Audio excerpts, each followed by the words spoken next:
Mheshimiwa Mwenyekiti, kwa kifupi, tunaomba kuidhinishiwa bajeti ya shilingi bilioni 106,034,055 kwa ajili ya kutekeleza mpango na bajeti kwa mwaka wa fedha 2026/2027. Fedha hizo, Mheshimiwa Mwenyekiti, zinatokana na fedha za ruzuku kutoka serikali kuu kiasi cha shilingi bilioni 87,635,292 ambapo mapato ya ndani ni bilioni 18,398,763. Ili bajeti hii iweze kutekelezeka, inahitaji teamwork, inahitaji ushirikiano kati ya mkurugenzi na wakuu wa idara, lakini wakuu wa idara na watumishi wote wa manispaa na madiwani na sisi tukiwepo, ili hii bajeti iweze kutekelezeka. Tukishirikiana tutakwenda kusimamia vyema mapato, tutapandisha ngazi za mapato na malengo yetu yatafikiwa 150% msaikimea, tukiweka ushirikiano. Lakini pia tukipata haya mapato, tutatekeleza miradi ya maendeleo ambayo tutakuwa tumejiwekea kwa mwaka huu, ikiwemo na hiyo miundombinu, lakini zikiwemo na stahiki zetu madiwani na stahiki za watumishi. Lakini tumepokea kuhusu swala la barabara.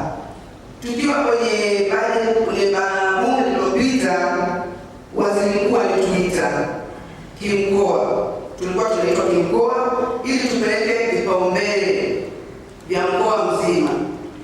Nasi kwenye mkoa wetu hasa Morogoro mjini, kipaumbele chetu cha kwanza tulipeleka ni barabara.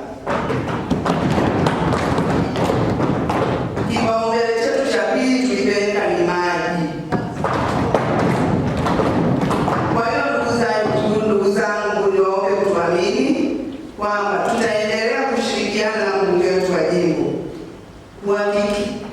kuhakikisha tunapoondoka madarakani 2030 tunaacha tabasamu kama alivyosema Mama Samia Suluhu Hassan kuwa na kutumia bunge. Cha muhimu ni kama nilivyosema, ni teamwork na ushirikiano.